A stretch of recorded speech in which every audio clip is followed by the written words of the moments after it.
My guest today is a board-certified obstetrician and maternal fetal medicine specialist who has spent decades caring for women through both routine and high-risk pregnancies. He's delivered thousands of babies, helped families navigate some of the most complicated situations in obstetrics, and is also the host of one of the most respected women's health podcasts in the country. Many of our listeners have heard him on our show before, where we've discussed topics like prenatal genetic testing, preeclampsia, thrombophilias, external cephalic version, and more. He has a unique ability to explain complex medical topics in a way that's practical, reassuring, and easy to understand.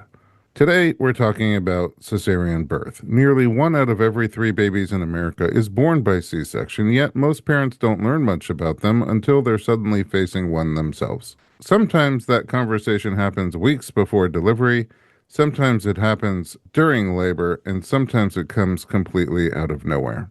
What are the most common reasons someone needs a cesarean section?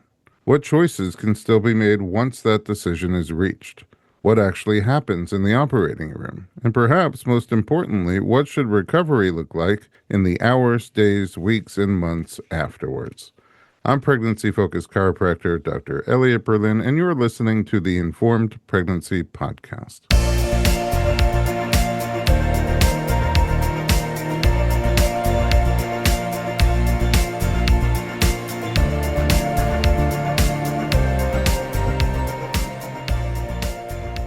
Dr. Nathan Fox, welcome back to the podcast. It's great to be here. It's great to see you. You look terrific, my friend. Welcome Thank back. you so much. You're welcome back anytime. Let's do another one tomorrow.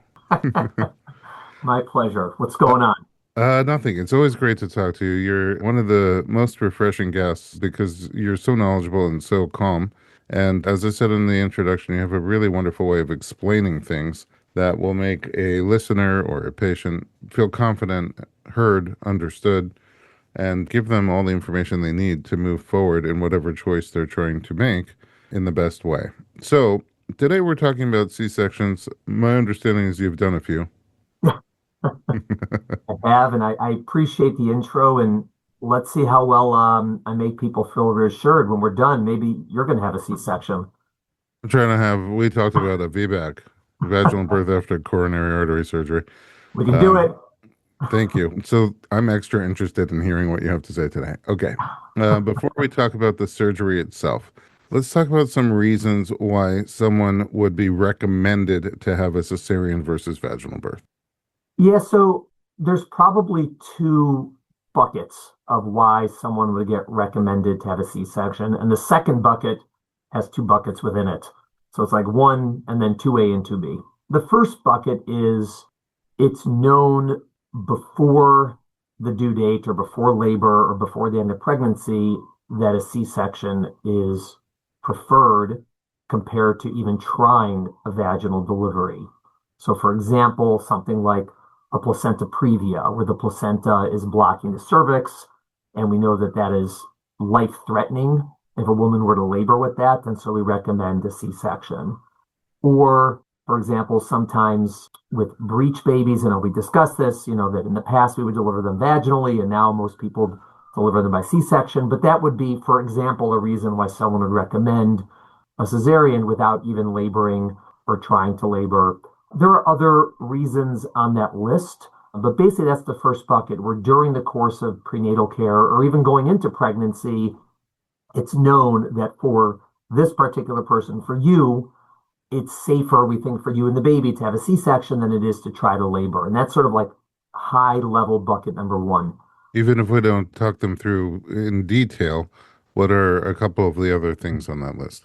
So there are certain prior surgeries one might have had, like certain fibroid removals like myomectomy, or certain kinds of C-section, like a classical C-section or something like that, where it's not safe to VBAC. So those would be reasons.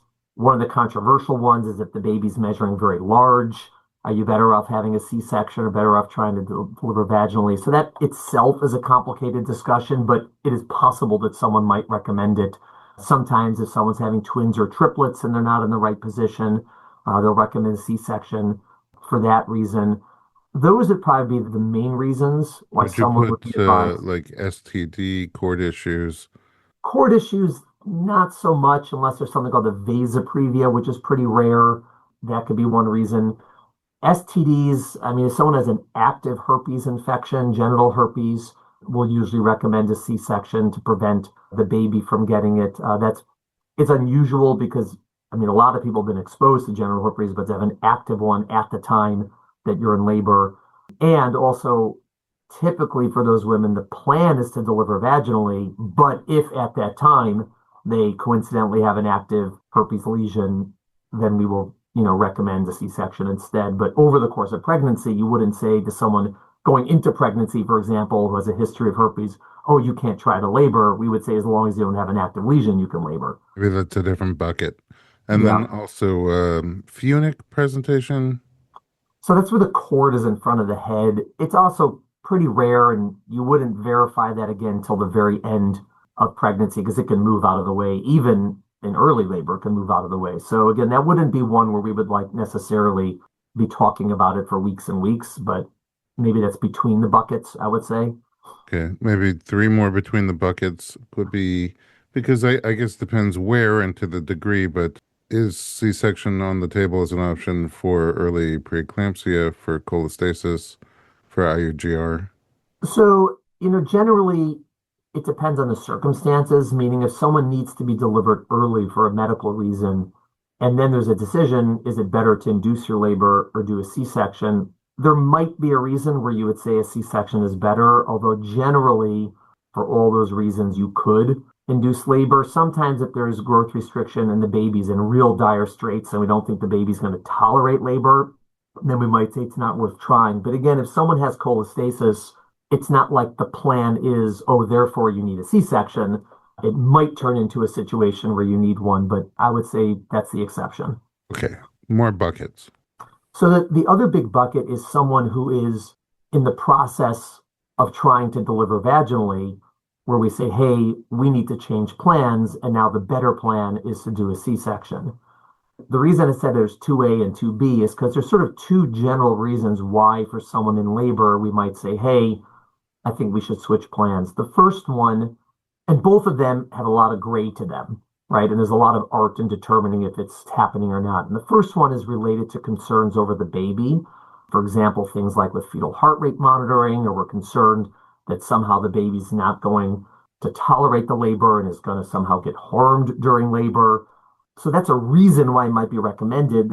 Part of the reason it's very complex is because interpreting fetal heart rate monitoring and making that determination is difficult and notorious that we're going to recommend more C-sections than are necessary because we don't always know which of these, let's say, I'm making these numbers up, but let's say for every 10 C-sections I recommend in labor for that reason, only one of the babies truly, truly needed it.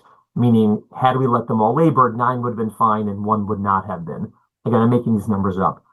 But it's hard to know which one of those 10. So sort of what's your threshold, at what point of concern do I need to be in order to recommend the C-section is a complicated topic, varies from doctor to doctor. And this is part of the reason we spend years training to do it in a way where we are recommending it enough that babies don't get harmed, but not recommending it too much that we're doing C-sections on everybody. And that is a very tough balance. And that's sort of like the first of those two buckets. And the second of those two buckets is related to a concept where if the labor is taking too long, one of the words is protracted, one of the words is stalled, one of the words is arrested, like some sort of labor dystocia is another word for it, where basically the labor is taking so long or is moving so slowly or hasn't progressed that at a certain point we're like, hey, maybe it's safer not to proceed indefinitely and to do a C-section instead. And again, that's also very gray because what is that? Like, what is the number for that? How much time do you wait? It depends on a lot of factors. There's a lot of different interpretation to that. I mean, if you wait forever, all the babies are going to come out vaginally. But if it's going to take 4 to 5 days, it may not be the safest thing for the mother and the baby. And how do you make that determination? When do you make that determination? Sort of where are the areas we can give back and forth? And that, again, takes years and years of training and experience to do it in a way where you're trying to recommend it enough that you're keeping everyone well, but not recommending it too much that you're doing a C-section for everyone. I could see Um, that being a very difficult balance and also very tough. probably different from patient to patient and Yeah, taking into account their input as well. yeah. I That both wonder, of those situations are require input because different people have different, number one, they themselves, the situation is different. Every fetal heart rate monitor tracing is different. Every labor curve is different. Every human body is different. Every baby is different. Like all these things are different. So it has to be individualized to the person, just sort of the facts on the ground, but also people's wishes and their attitudes and their understanding is going to be different. And some people might have a very low threshold and say, hey, I don't want to take any risk whatsoever. If there's any blip in the radar, let's just do a C-section. And other people are like, hey, I really want to push it as far to the line as you can go because I really, really want that vaginal birth. And maybe I'm willing to take a little bit of extra risk compared to the woman next door.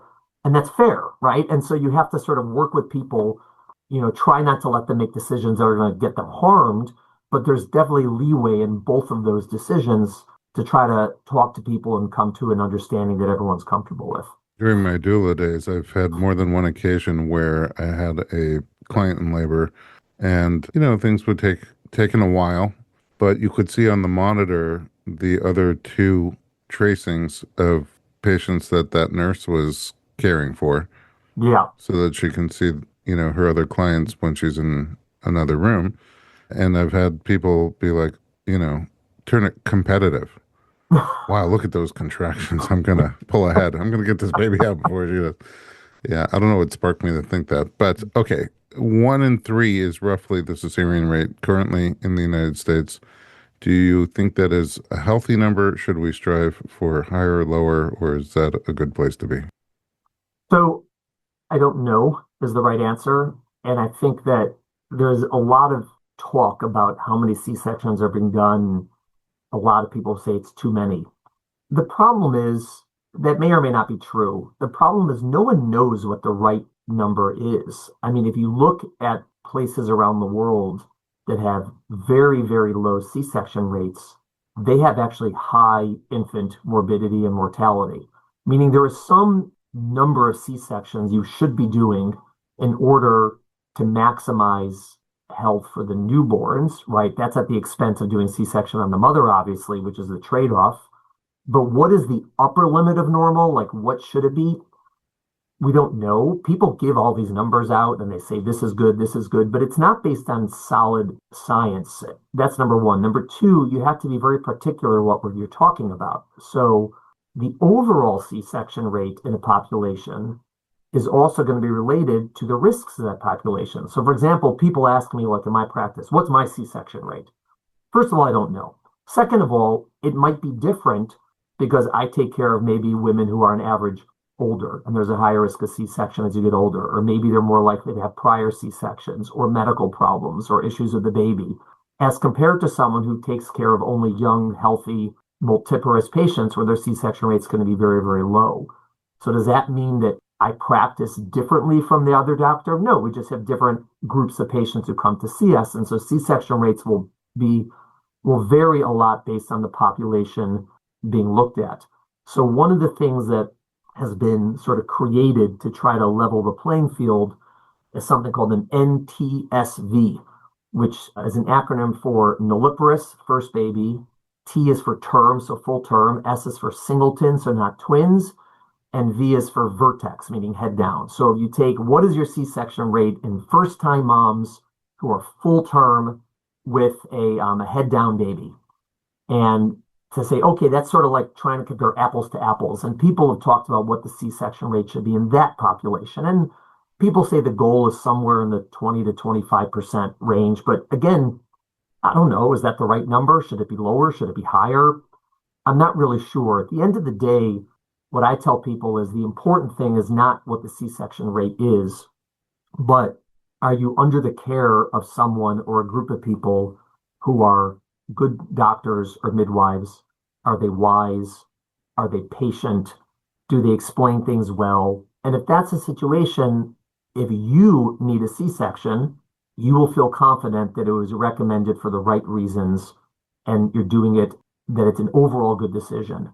versus if you're under the care of someone who you don't feel is wise or don't feel is patient or don't feel they really know what they're doing, then no matter what happens when they recommend a C-section, you're always going to second guess, was it the right reason? Was it appropriate? Did I not need it?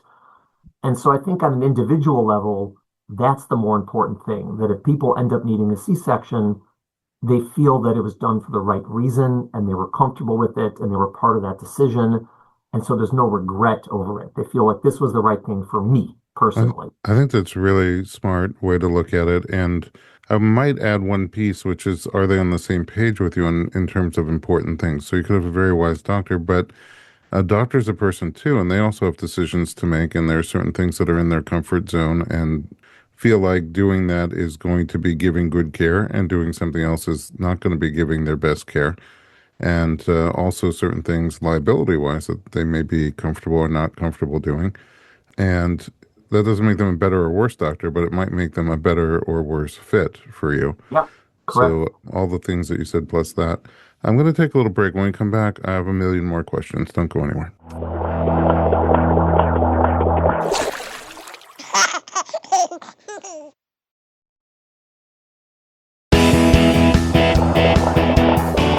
Welcome back. We're talking to Dr. Nathan Fox and getting great information about cesarean birth. Okay, so someone is going to have a C-section. Maybe they have months of warning and notice and time to think about it. Maybe it's happening in the moment. Are there specific decisions they can still make as to how the cesarean is done? Are there choices and options, or is it one size fits all? Yeah, there are choices and options potentially. A lot of this is going to vary based on who's the doctor doing the C-section, what hospital, is it scheduled versus emergent in nature? And there's a whole wide range of things in between that. So some of those things will depend. If you know you're going to be having a C-section, right? If you're in that bucket number one, these are things you can discuss in advance, obviously, or even if not, because you might end up in bucket number two because you don't know. These are things you can discuss in advance. And just to touch on something you said at the end of the last segment about being on the same page as the person taking care of you, I think that conversations like this are best had earlier in pregnancy. I mean, finding a doctor, I tell people it's like dating, right? Like you could be a good person, the other one could be a good person, and you sit at dinner together and you talk, and you realize we're not a good fit for each other, right? God bless, good luck to you. You'll find someone and do well. The same is true with doctors, right? You could have a great person who's a patient and a great person who's a doctor, and they're not a good fit for each other.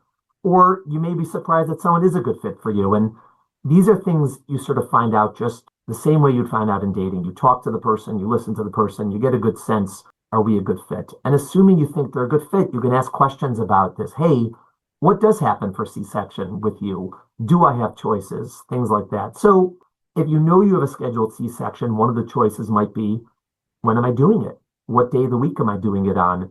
Am I doing it in the morning, in the afternoon, the evening? Who is the doctor who's going to operate on me? Sometimes these are options that are available to you.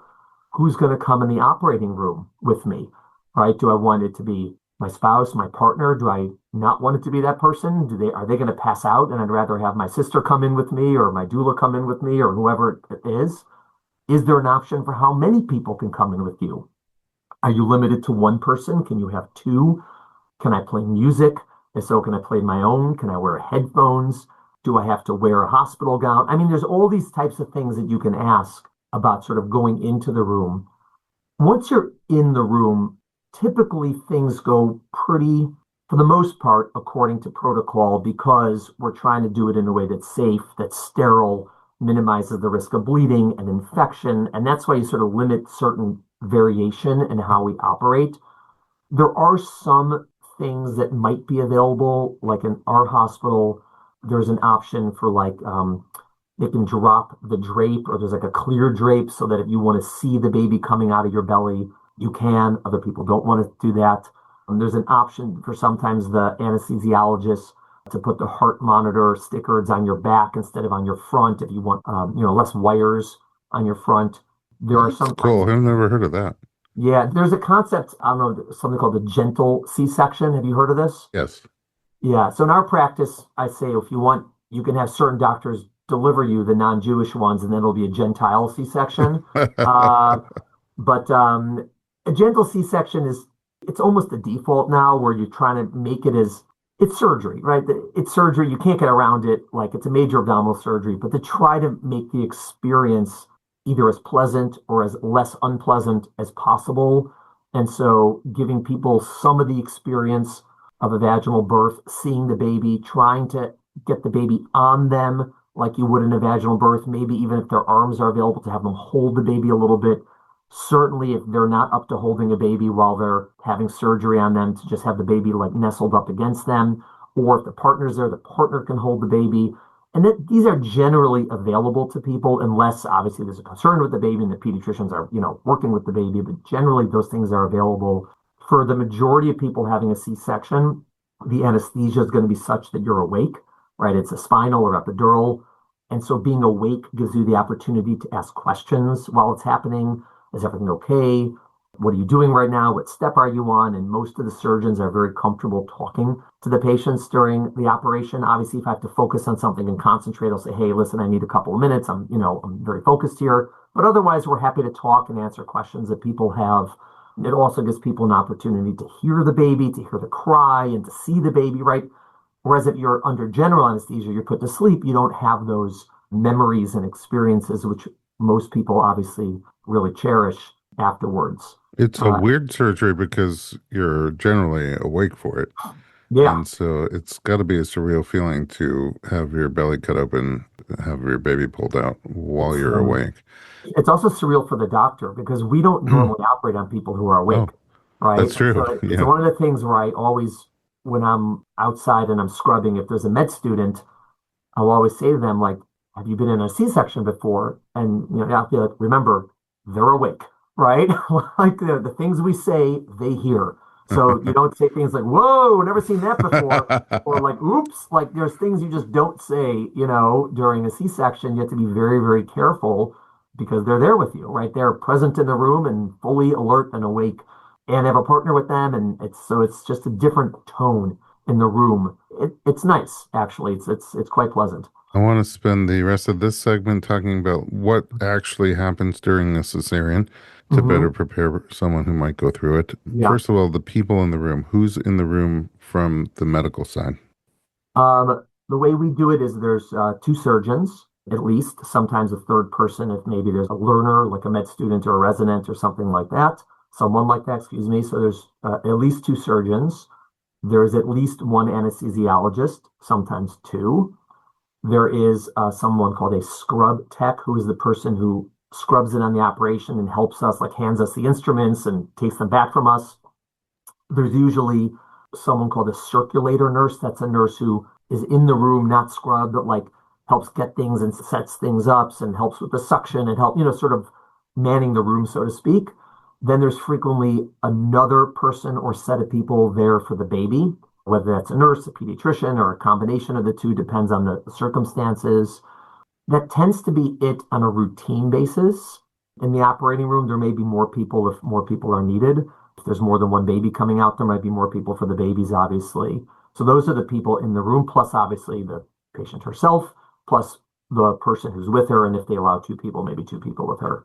In our Okay. hospital, they allow one person with you.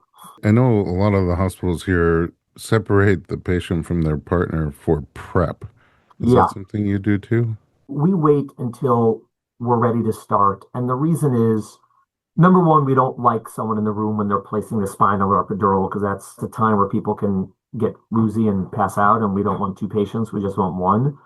And then number two, when we're getting people prepped, it's very disconcerting to see a loved one lying on an operating room table. They're not fully clothed. They're lying there. The room is kind of scary. And so we like to get everything set up and prepped. We put all the drapes on. And so basically the patient's completely covered except, I don't know, from her like chest and up and her arms. And so it's not as frightening to see a loved one in that circumstance. Similarly, if someone's having general anesthesia and they're asleep, we usually don't let someone in the room with them because that is very scary to see a loved one with a tube in their throat and, on a machine. It's just understandably freaks people out. And so that's not really the best situation to have someone in the room with you. And so we No. wait till everything's ready to go, and then we usually bring the partner in before we start. From feedback from our patients on the other side of that coin, some of them don't want their partner in the room during that time where they are, maybe vulnerable and comfortable. And other ones actually would much more prefer to have their partner with them during that time, just to have support during what is the precursor to their potentially, scary event, all the prep that's happening.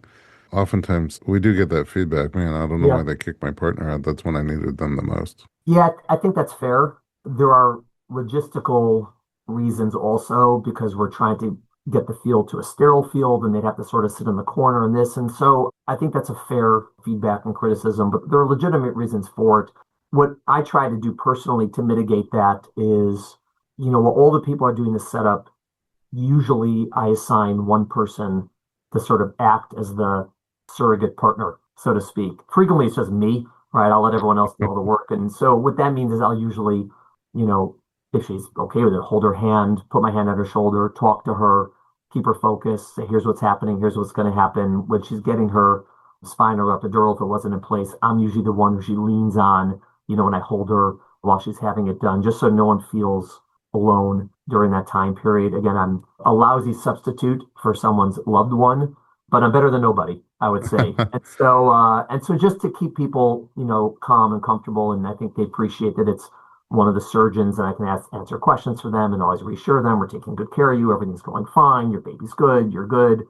And so to try to mitigate that so people don't feel A, alone, or B, that they're just being sort of manhandled, like that they don't count or anything like that, which is Uh, an understandable feeling people could get. First person perspective on my surgery 3 months ago, the team in there was incredible at helping me feel calm and relaxed going into surgery. Of course, I got to go to sleep, which is one of my favorite things anyway. So, Yeah, well, my experience, the kindest thing and most effective thing you could do to someone before they go to sleep is right before they go to sleep, you hold their hand and you say, we're going to take really good care of you. You're going to be okay. That is a very reassuring thing for people rather than just you're awake, you're asleep. it's very comforting and just very human and Yeah. very helpful. Okay. You mentioned two different kinds of anesthesia, the spinal and the epidural. What's the difference? From the patient end, very little. In both situations, you're sort of hunched over and they're putting a needle in your back first to numb up the skin. And then after that's numbed up, they sort of push a longer needle into your back. That part doesn't hurt like sharp pain, it's just pressure. And then in the spinal, it goes directly into the spinal cord. They inject medicine and then they pull everything out. It gives you a very dense block for 2 to 4 hours or something like that. And it's enough to do surgery. We do C-sections with it. An epidural is what people get in labor, where they sort of stop the needle before the spinal cord and then they thread a catheter in. And so the catheter sits just outside the spinal cord and sort of bathes the spinal cord in numbing medicine. That takes a little bit more time, to gear up and to get very numb, but it can last for much longer. You can leave that in for days. So that's why we use it in labor because it can last for a very, very long time. For a C-section, usually people would choose an epidural either because they already had one in labor, so they use that, or if we think the C-section might take a longer time than an hour or two, the anesthesiologist will usually leave in an epidural. Like if someone's having a very complicated C-section, we think it's going to take 3 or 4 hours, usually they'll leave an epidural in. But from the patient side, you wouldn't be able to tell which one they're getting. They feel the same experience-wise. Right. I guess seemingly with the epidural, you also have more choices if you want to increase or decrease. In labor, yes. For a C-section, you don't want to decrease. You want to be You fully numb. want full stop. Okay. Yeah, which is Um, interesting though, because when I say fully numb, you don't feel pain. One of the weird things people experience during a C-section is you still feel us touching you. You feel touching, you feel pulling, you feel pressure, as if someone's like pinching your skin and pulling it left and right and up and down, but you don't feel sharp pains. And so people describe a very strange experience. Like if anyone's ever had like a cut on their arm and they get stitches, it's sort of the same thing. You see them like sticking a needle in your skin and sewing up your skin, and it's weird and you feel it, but it doesn't hurt. And so that's like, I mean, I've never had a C-section done to me, but that's sort of what people describe to me, how I would sort of describe it back. That's sort of like that concept. You still feel touch, you know something's happening, but it doesn't hurt. Right. That's Yeah, how they describe it to me as well, tugging and pulling, yeah, but the mind can run away with that because you know what's really happening. yeah. So, and then they It's true. sometimes feel like I'm gonna feel like I'm getting cut open, but they never Yeah, do. yeah, Speaking of which, okay, so they're all numb and ready to go. What is happening mechanically? What do you do? yeah. So basically, we're making an incision in the belly, in the skin. Most often, that incision is low down and what we call transverse, which is side to side. Usually, it's around just under where the top of someone's like underwear would sit, like their bikini line, we call it, maybe the top of the hairline. And so that incision we make with a knife, or what we call a scalpel. And then from there, there's several layers in one's body in order to get to the uterus. So there's always fat under the skin. Even if you're skinny, there's fat under the skin. And then we get to something we call the fascia, which is basically like a canvas, like a rough canvas that sort of holds everyone's belly in place. So we cut through that. Then underneath that are the muscles, like your belly muscles, your abs that we have to separate. And then once we do Hold on, you that, said separate but not cut? you do to separate them if they're not already separated. A lot of people have that in pregnancy. You will cut them to separate them. That cut on the muscles is made up and down so that the muscles sort of fall apart to your left and to your right. Are these the Um, rectus muscles the that you're rectus cutting? muscles, correct. Okay, so my six Yeah. pack. Yeah, your six pack becomes two, three packs basically. Okay. And then underneath that is something called the peritoneum, which is a very fine, like saran wrap layer around your belly. Then we open that, and then we're looking at your uterus. How And long would you say that takes? 5 to 10 minutes if it's your first C-section, pretty quick. Okay. If it's not your first C-section, it could be longer, could be much longer in theory, but usually 5 to 10 minutes. Because of scar We, tissue? yeah, because of scar tissue. And then once we see the uterus, we're going to make an incision on the uterus. Again, most often that incision is also going to be low down on the uterus, side to side. We call that a low transverse incision. That's the kind of incision where one could potentially VBAC afterwards, versus if for some reason we had to make an incision up down on the uterus, what we call a classical incision. That is something, the type of incision where someone could not VBAC afterwards. Again, that's a rare type of incision, but occasionally it has to be done. And then the incision on the uterus, and then right after that, we basically make it wide enough and deliver the baby through that incision. You break the Um, water with your yeah, scalpel? so after you go through the uterus, there's another bag of water inside the uterus that we break that water bag, and then the baby comes out. We clamp and cut the cord, and then the baby usually goes to the nurse or pediatricians first, and then hopefully soon thereafter to the parents. And then after that, the patient, they're usually focused on the baby, and then that's when we start working quickly. We have to take the placenta out, stop the bleeding, close the uterus up. Once the uterus is closed up, then we can more take our time again because the bleeding is usually stopped or slowed down significantly by that point. How do Uh, you not accidentally cut the baby? we do not accidentally cut the baby. It does happen from time to time that the baby will get a cut. It's rare. It does happen. It's more common in emergency C-sections or if the uterus is very, very thin. It's obviously something we try to avoid 100% of the time. When it does happen, the babies tend to be fine. They either get a little band-aid or rarely, rarely they would need stitches, but that's extremely, extremely rare. Usually it's just a very like scratch. Again, it's always rare, but when it happens, it's usually not such a horrible thing for the baby. And then for us, then we just have to go backward steps and close either all of the layers we opened, and different people do it differently. Some people just close some of the layers they opened and let others close on their own. I'm a little bit more old school where everything I close, I usually put everything I open, I usually close. And When you say so close, you mean with stitches? yeah, so like I sew the peritoneum, not everyone does that. I sew the muscles back together, not everybody does that. And those Everybody, stitches dissolve? all the stitches internally dissolve, correct. And then when we get back to the skin layer, different people do it differently. Some people close the skin with these surgical staples that stay in for like 4 to 5 days and then get removed in the office. A lot of people, myself included, close the skin with absorbable sutures that don't need to be removed and they just stay in and dissolve on their own. Start to finish, I tell people C-section is 30 to 60 minutes. It'll feel a lot longer because there's prep time in the room, there's cleaning up afterwards. So for loved ones in a waiting room somewhere, I tell them expect it to be 2+ hours, but the actual surgical time is probably 30 to 60 minutes. I I have a couple more questions for this segment. Number one, do you take the uterus out? So there is something to call exteriorize the uterus, where after the baby is born, in order to close the uterus, you can just leave it inside the body and close it. Sometimes you can pull out the top of the uterus so it sits on the mom's belly and then close it that way. I've done it both ways. It sort of depends on the anatomy, which way is easier. That is something that people do not want to see themselves, their uterus sitting on their belly. But for the med students, it's pretty cool to see an organ sitting outside someone's body. But we As put it long as back. they don't comment on it. Yeah, we do. Yeah, we do put it back in. Oh, great. That would be a big miss not to do that. Yeah. Are there different types of stitching for the uterus, and is one or the other better for future pregnancies or the hope of a vaginal birth? The main thing that people talk about is doing one layer or two layers, where you either close the uterus in sort of one running stitch or you do it in one and then a second. The data on that is weak. I think some of the data suggests that if you do a two-layer closure, it sort of heals a little bit stronger and makes the chance of VBAC or a safe VBAC better.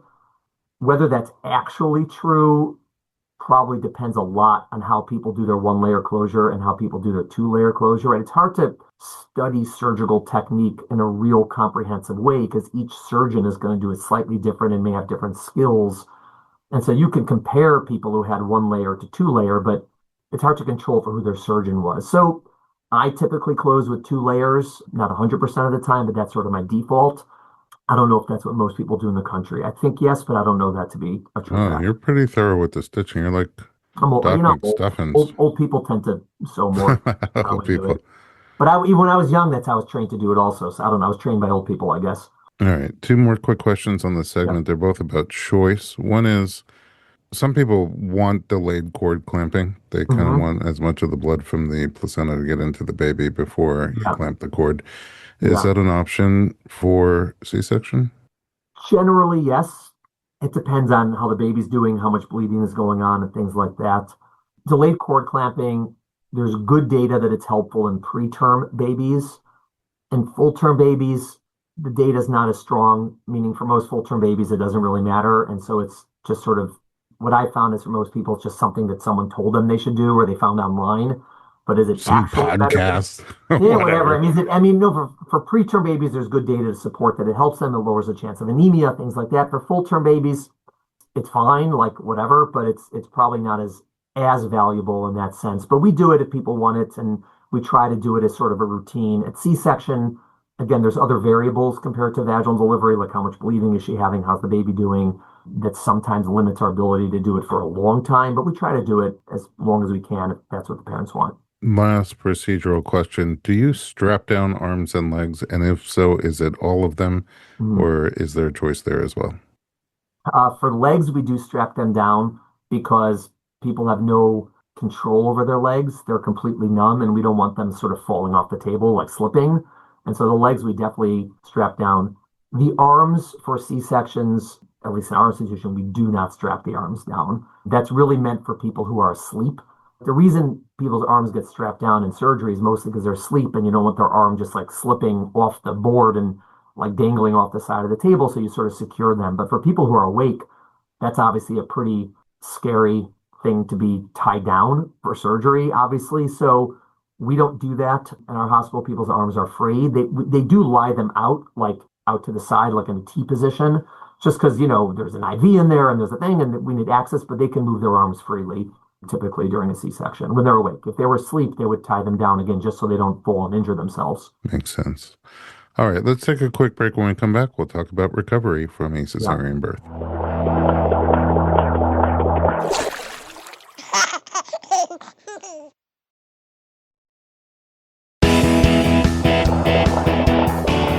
Welcome back. We're talking to Dr. Nathan Fox. Very valuable, helpful information, Doc. I think one of the things that I hear feedback wise is I have this C-section, and then my doctor is like, I'll see you in 6 weeks. And there's not a ton of information about how to recover from this, Yeah. surgery. It's a very common surgery, it's a very safe surgery, but it's also like an abdominal surgery. And I think Yeah. Yeah. for some reason, when you have other types of abdominal surgery, there's a lot more instruction on how to take care of yourself. Yeah. Yeah, and a lot of people rally around you. But in this yeah, case, everybody's like focused on the baby. yeah, What is recovery like? What should someone expect to yeah, feel? What restrictions are there in the few yeah, days after the cesarean and the weeks and months to follow? yeah. So a few things. The reason we don't normally see people for 6 weeks is not because it's more convenient for us, it's because it's more convenient for the patients. Meaning most people would prefer not to have to schlep into their doctor's office, particularly if they have a newborn, unless they have to. So we want to see everyone at 6 weeks. And what I tell people is if you need to be seen between 0 and 6 weeks, we'll see you the same day. We used to see everyone at 2 weeks.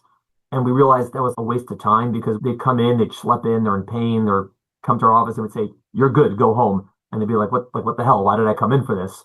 So that's why we see people at 6 weeks. Recovery from a C-section, again, full disclosure, I've never had a C-section. I have a wife who's had a C-section. I have a daughter who's had a C-section. I have many patients who've had C-section. So I have some understanding of it, although I won't say I've experienced it. It is a balance between, on the one hand, it is a common operation, it is a safe operation, and people typically recover well and do perfectly fine on the one hand. And on the other hand, it's like you got hit by a truck. And I think that you're correct that sometimes that part is not properly advertised to people. Having a C-section is no joke. It's major abdominal surgery. It's a bigger surgery than having your gallbladder out. It's a bigger surgery than having your appendix out. It's a bigger surgery than donating a kidney. It is a major abdominal surgery and it hurts afterwards.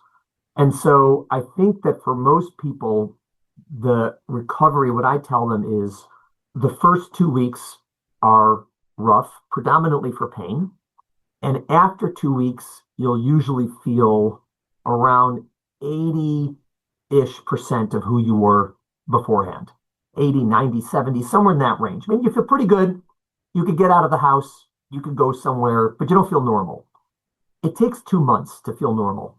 Some people are blessed and they feel normal at 5 weeks.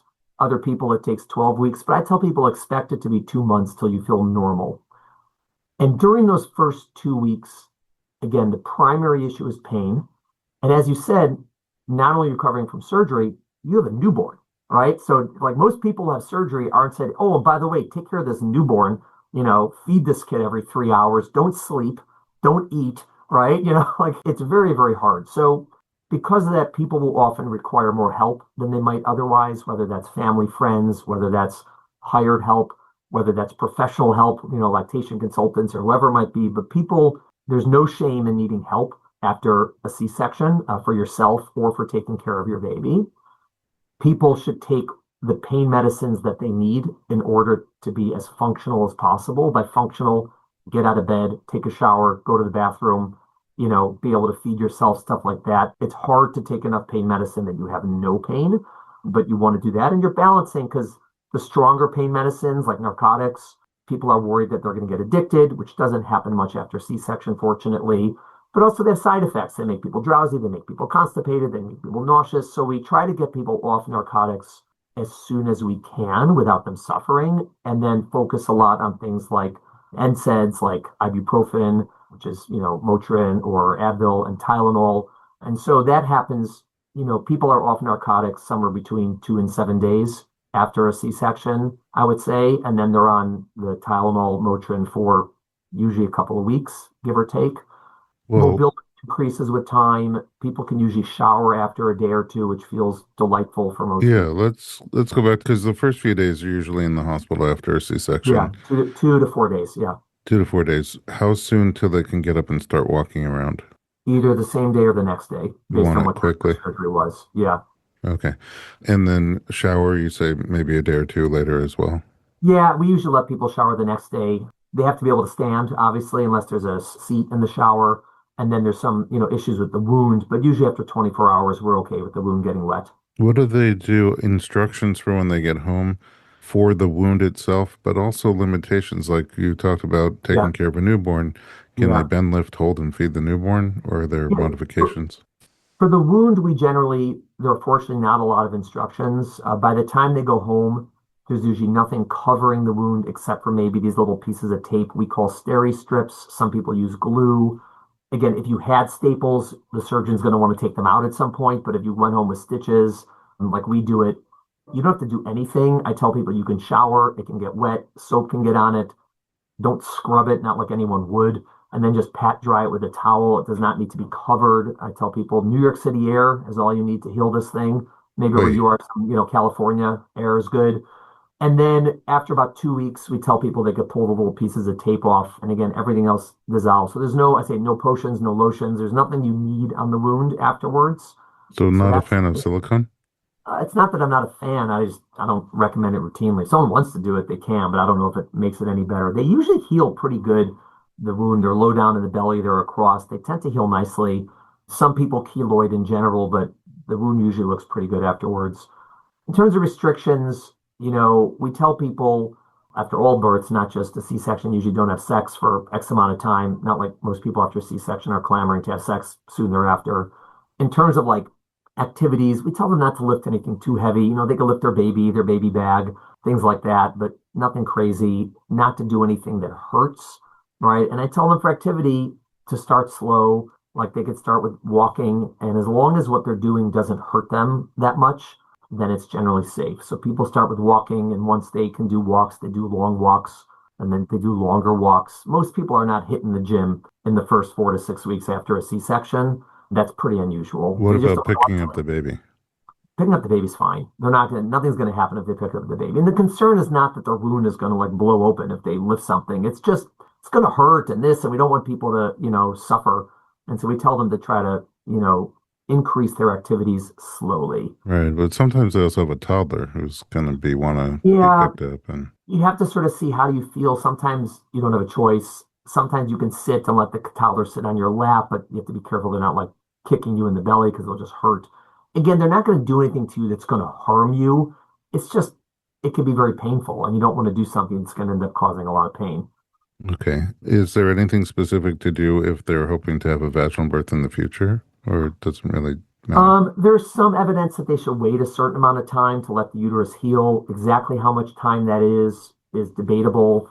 For most people, as long as you wait like 9 to 12 months before getting pregnant again, that's usually fine. Most people are not timing their kids closer than that.